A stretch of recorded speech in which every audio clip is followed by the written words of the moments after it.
السلام علیکم دوستو، میں آپ کی خدمت میں حاضر محمد ستار باقر اپنے YouTube channel astrology with M S Baqir پہ۔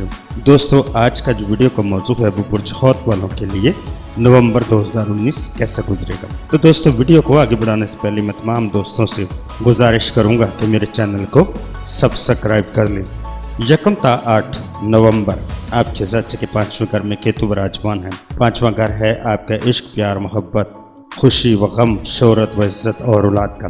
کیتو کے یہاں موجود ہونے سے آپ کو اپنے پیار و محبت کے معاملے میں بہت زیادہ احتیاط کرنا ہوگی، جو کہ آپ پچھلے عرصے میں کر رہے ہیں، کیونکہ کیتو کی یہاں موجودگی میں آپ کے اندر ایسے جذبات ابھارے گا جس سے آپ کی کامیاب محبت کو ناکامی کی طرف لے کر جائے گا، اور ایسے کام آپ سے کروائے گا جس سے آپ کی معاشرے میں بدنامی ہو۔ تو آپ کو عشق و محبت میں احتیاط کا دامن نہیں چھوڑنا چاہیے تاکہ کسی بھی قسم کی شرمندگی سے بچا جا سکے۔ چرب زبانی سے پرہیز کریں اور اپنے غصے کو قابو میں رکھیں۔ گھر میں پیار و محبت کا ماحول قائم رکھیں۔ بلا وجہ کی تنقید سے آپ کے لیے نقصان کا باعث بن سکتی ہے۔ رویوں میں تبدیلی لائیں تاکہ معاملات کو چلانا آسان ہو۔ اپنے دوستوں کا خاص خیال رکھیں۔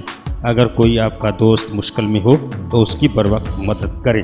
جس دوست سے آپ کا خاص لگاؤ ہو اس سے قبل از وقت اس کا خیال رکھیں تاکہ کسی قسم کی تکلیف سے محفوظ رکھا جا سکے اور چوٹ و حادثے میں اسے بچایا جا سکے۔ 9 تا 16 نومبر شمس آپ کے 9ویں گھر برج عقرب میں براجمان ہے، جو کہ 22 نومبر 2019 تک براجمان رہے گا، جس سے آپ کو سفر کرتے وقت نہایت ہی احتیاط کرنا ہوگی، خاص کر ڈرائیونگ کرتے وقت۔ اور میاں بیوی کے تعلقات بہتر بنانے کی اشد ضرورت ہے۔ تعلقات میں کشیدگی آپ کی ازدواجی زندگی کو مشکلات میں ڈال دے گی، اور خاص کر عورتوں کو اپنے خاوند سے اس عرصے میں بنا کر رکھنی چاہیے، ورنہ کئی قسم کی مشکلات آپ کے لیے پیدا ہو جائیں گی۔ اس ہفتے مشترکہ سرمایہ کاری کرنا بہتر رہے گا۔ کاروباری کامیابی آپ کے قدم چومے گی۔ اس ہفتے انعامی اسکیموں، لاٹری یا بانڈ سے فائدہ ملنے کا قوی امکان ہے۔ اپنے خاندان کے افراد سے مل کر سیر و تفریح کا پروگرام بھی بنا سکتے ہیں، جن سے مخالفت میں دلچسپی رہے گی۔ حالات بہتری کی طرف آ جائیں گے۔ 17 تا 25 نومبر عطارد بھی آپ کے زچے کے 9ویں گھر میں ہی موجود ہے، جو کہ رجت میں ہے۔ عطارد کی رجت کے ہونے پر آپ کو تحریری معاہدہ کرتے وقت نہایت احتیاط کرنا ہوگی، اور کوئی بھی معاہدہ کریں تو اچھی طرح اس کی جانچ پڑتال کرنے کے بعد دستخط کریں، ورنہ آپ کو نقصان بھی ہو سکتا ہے۔ اس ہفتے زہرہ کران مشتری کی نظر ہے، آپ کو کاروباری حالات میں ناکامی کا سامنا کرنا پڑ سکتا ہے۔ کسی جگری دوست سے اچانک ملاقات ہو سکتی ہے۔ دوست و احباب کا تعاون حال رہے گا۔ گھریلو اور قانونی امور کے بارے میں اچھی خبریں ملنے کی امید ہے، اور آپ کی خواہشیں پوری ہوتی نظر آئیں۔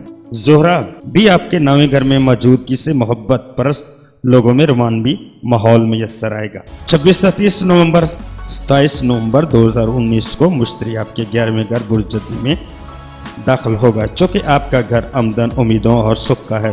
آنے والے مہینوں میں آپ کی خواہشات کی تکمیل میں معاون ثابت ہوگا، اور جو رکے ہوئے کام ہے ان میں آپ ان کو پایہ تکمیل تک پہنچانے میں آپ کی مدد کرے گا۔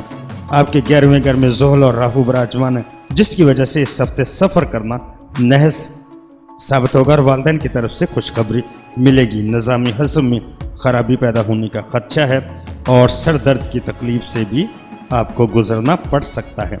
آپ کو اپنی شخصیت میں نکھار پیدا کرنا چاہیے، اور اس ہفتے اخراجات کو کنٹرول میں رکھیں، نہیں تو آمدنی سے زیادہ اخراجات ہو جائیں گے۔ یہ الگ بات ہے کہ کچھ لوگ آپ کو خود غرض سمجھتے ہیں۔ آپ اپنے دوستوں میں چھپے ہوئے دشمنوں کو پہچانیں اور ان سے محتاط رہیں، ورنہ کسی قسم کا آپ کا نقصان بھی ہو جائے گا، اور کاروباری حالات بھی اچھے دکھائی نہیں دیتے۔ میرا آپ کو مشورہ ہے کہ اس عرصے میں آپ اپنے باہر کی تمام مصروفیات ترک کریں اور زیادہ وقت گھر میں گزاریں، یا اپنے پرانے دوستوں کے ساتھ وقت گزاریں اور پرانی یادوں کو تازہ کریں۔